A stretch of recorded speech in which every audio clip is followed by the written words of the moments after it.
تحدثت وسائل الإعلام المصرية عن وفاة شاب يدعى مصطفى بعد تعرضه لأزمة قلبية بعد فوز المنتخب الأرجنتيني على نظيره الفرنسي والتتويج بكأس العالم.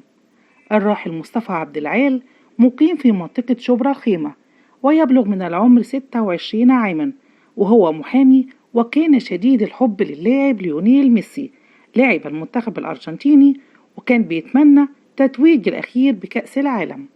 وكان آخر منشور كتبه على صفحته على الفيسبوك احتفالا بفوز منتخب الأرجنتين: هتفضل أحلى ذكرى في حياتي. كتب أحد أصدقاء المتوفي: لا حول ولا قوة إلا بالله العلي العظيم، إنا لله وإنا إليه راجعون.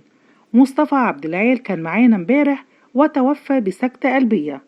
وذكر عدد من أصدقاء المتوفي على مواقع التواصل الاجتماعي إن مصطفى ذهب أمس لمشاهدة نهائي كأس العالم في منطقة وسط البلد مع عدد من أصدقائه، وبعد انتهاء المباراة بفوز الأرجنتين وتحقيق نجمه المفضل ميسي لكأس العالم أصيب بأزمة قلبية من شدة الفرح، وتم نقله على الفور إلى مستشفى العجوزة. وفور وصوله إلى المستشفى لفظ أنفاسه الأخيرة وجرى نقله إلى المشرحة.